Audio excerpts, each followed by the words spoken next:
All right, it's a few minutes to 4 p.m. Welcome to News Now, where we tell you all those stories that have been making headlines so far. My name is Hibaq. To start us off, 25 people who lost their lives to the devastating mudslide in Elgeyo Marakwet on November 1st will be laid to rest in that very same county. Now, the current death toll stands at 39, with 9 people still missing and 3 individuals hospitalized who are receiving ongoing medical care.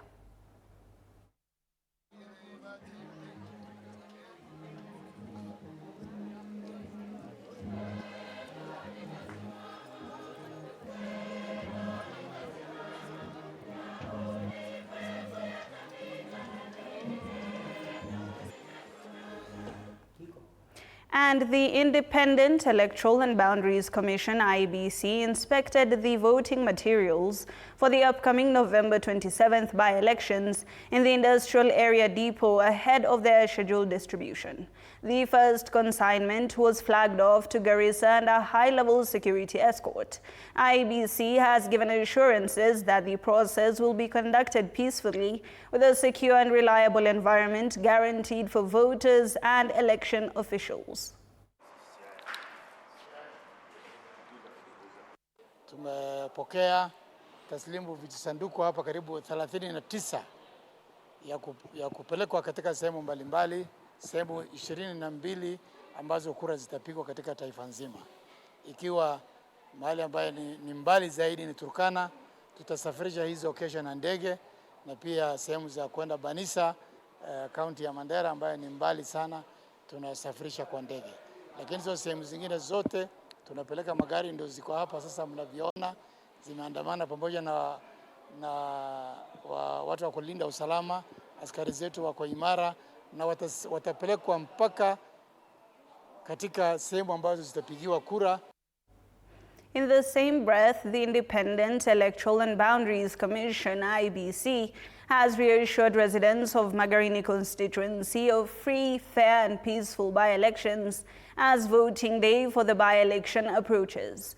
Speaking in Kilifi after a security briefing with the County Security Committee, Commissioner Lutalala Mukhwana affirmed that all logistical and security preparations are in place for next week's poll.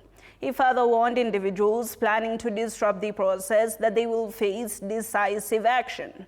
The by-election will see 10 candidates battle for the parliamentary seat across 193 polling stations in Magarini. Niko hapa tangia jana na sitotoka mpaka tumetangaza mshindi kwa njia ya amani, haki na uhuru, kwa mujibu wa sheria na katiba ya jamhuri yetu inayosema kwamba raia wapate fursa ya kupiga kura kwa njia ya amani bila bugdha. Na tumekuja hapa kwa sababu sisi kama tume huru ya IEBC tunaupa usalama kipaumbele, kwa sababu bila usalama hakuna kinachoweza kujiri bila kuwa raia wanahisi hawana uoga, na ndicho chanzo cha kuja hapa. Asanteni. And President William Ruto has signed 4 key bills into law at State House, Nairobi, in a ceremony attended by leaders from across the political divide.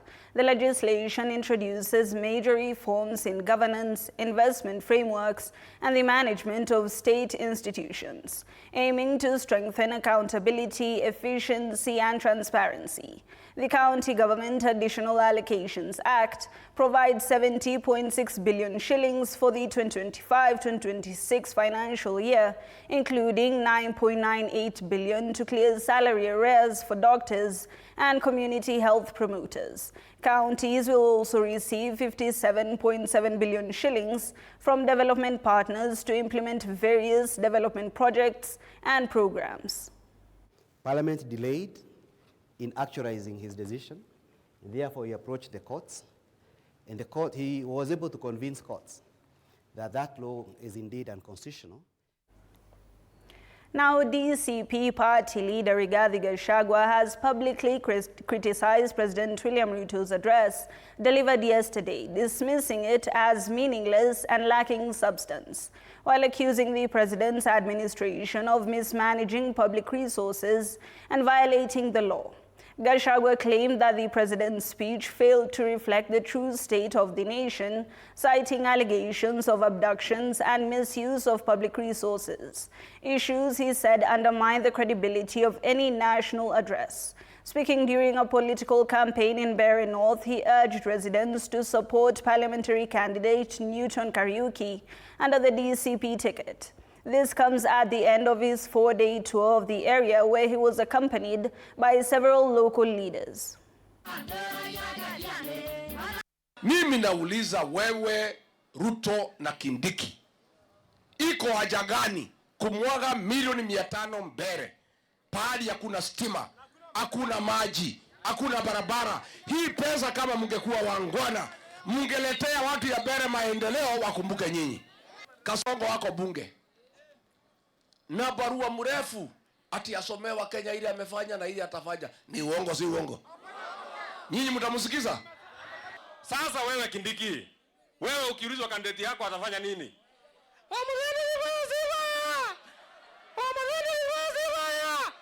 Hii mabende yako unasema tuchague, amewahi kuwa chifu mahali fulani? Nairobi Senator Edwin Sifuna now says he will not join the broad-based government or support President William Ruto's reflection in 2027. Speaking in Kisii, Sifuna has dissociated himself with the broad-based government, claiming that ODM will have a presidential candidate in 2027. Na hawa ndugu zetu ambao wako ndani ya chama cha ODM wanasema wao wanasupport hii kitu inaitwa broad-based. Hakuna ubaya, wewe support tu. Lakini msifikirie nyinyi ni wajanja sana. Ukikaa unasikiza mdomo ya hawa watu wa broadbase, wanaona wao ni wajanja sana. Anaanza baba alituambia mpaka sijui 2027, sijui Ruto akifanya hii, sijui akifanya ile, ati sijui tutamuunga mkono. Nani alikuambia? Baba alisema, who has told you that ODM will not have a presidential candidate in 2027? Who has told you? Lakini hawa wakora ambao wanajificha ndani ya ODM na kila siku wanasukuma sera ya William Ruto, leo nataka niwaambie, nyinyi sio wajanja. Tunajua ile kitu mnasema na tumewaonea nje ya 18. Na sisi ambao tumesema hatutamuunga mkono William Ruto, pia sisi tupewe nafasi ya kuzungumza. Right. A devastating fire swept through South B's Nyayo slums last night, destroying more than 500 homes. Authorities confirmed that 2 lives were lost, with several others were hospitalized with severe burns. Now, residents have criticized the delayed arrival of firefighting services, which caused the fire to spread, especially after several gas cylinders exploded. Residents who were affected have been left homeless and are appealing for assistance from both the national and county governments. Families continue searching for missing loved ones, with the community hearing that there might be more casualties in the aftermath. Moto jana ilikuja, moto ikachoma nyumba yetu, mpaka bibi yangu mpaka saa hizi sijui ako wapi. Watoto ndio niko nao, mamake nimemtafuta mpaka saa hizi sijamuona. Yako wapi? Kuamka naangalia kwa nyumba yangu imeshika moshi, hakuna kitu nimeokoa. Nimetoka tu na watoto wangu na mzaa ametoka na vest na kinyasa. Nilitoka tu na kuchukua mama yangu, sikubeba kitu. Na mpaka saa hii hatujaona mtu yeyote anaweza kutusaidia. Tu labda ni MCA, na MCA pia imempata off guard, lakini amekuja na ametuona, lakini hakuna mtu mwingine amekuja kutuona, hata governor ama nani. Sasa tunashangaa kama governor anakuanga kusema ukweli yenyewe pande yetu tumesaulika. Sonko tungemhitaji juu, tunajua kazi ya Sonko, si tunajua kazi ya Sonko. Now, the Kenya National Examination has come to an end today, with candidates wrapping up their secondary education. Cabinet Secretary for Education Julius Ogamba has emphasized that the verification process and marking of KJSEA examination is ongoing in preparations for the announcements of results in December and January. The ministry has also confirmed that more than 1.1 million grade 8 or rather 9 learners will join grade 10 starting January of 2026 as part of the CBC transition. So there is a placement criteria that has already been developed and which has been explained to the students and which they use to select the schools depending on their strength and their pathways. Placements will also depend on the available spaces in those schools. Some schools will be providing the free pathways, other schools will provide the two pathways. So that is And retired Catholic Bishop Philip Sulimeti has been laid to rest at the St. Joseph's Cathedral in Kakamega, bringing to a close a decades-long legacy of leadership, spiritual leadership that is, and community service. Sulimeti, who died on around 2 weeks ago, was honored today in a ceremony attended by top national leaders, including Prime Cabinet Secretary Musalia Mudavadi and Cabinet Secretary Wycliffe Oparanya. His funeral mass at Kakamega approved school grounds grew thousands of faithfuls who gathered to pay their last respects to the Reverend Cleric, remembered for his unwavering commitment to peace, education, and social justice. Bishop Emeritus, Right Reverend Philip Sulimeti, was a devoted servant of God. He was a pillar of faith and a compassionate shepherd whose life and ministry transformed communities. The legacy of the retired Bishop Sulimeti ilikuwa ni kuhakikisha tuko na afya katika gatuzi letu la Kakamega.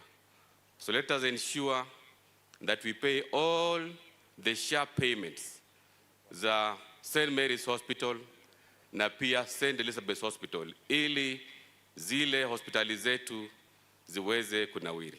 We express our thanks, we express our gratitude, we express our love. In the name of the Catholic Diocese of Kakamega, we would like to say thank you.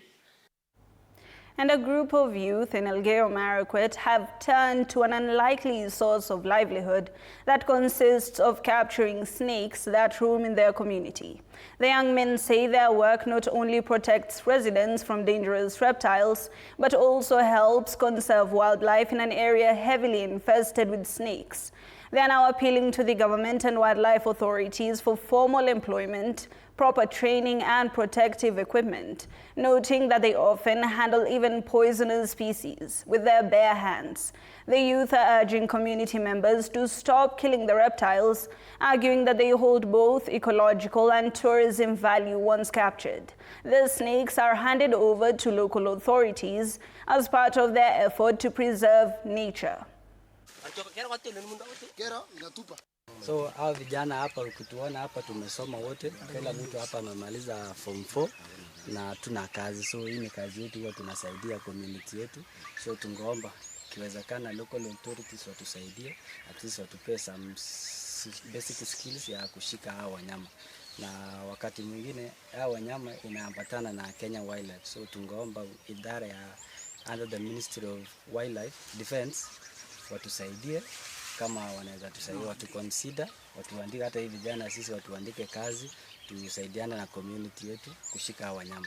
Na tungeomba pia tuelimishe wananchi kuwa hawa wanyama wastahili kuuawa, au ni wanyama na ni tourist attraction na inasaidia nchi yetu.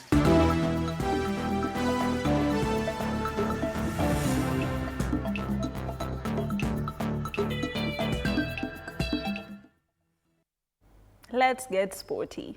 Gor Mahia forward Sharif Musa and head coach Charles Akonor have been crowned the Sportpesa League Player and Coach of the Month for October, capping off a brilliant run of form for the record Kenyan champions. Musa's sharp finishing and match-winning contributions, coupled with Akonor's tactical discipline and strong leadership on the touchline, proved instrumental in Kogalo's impressive performances throughout the month.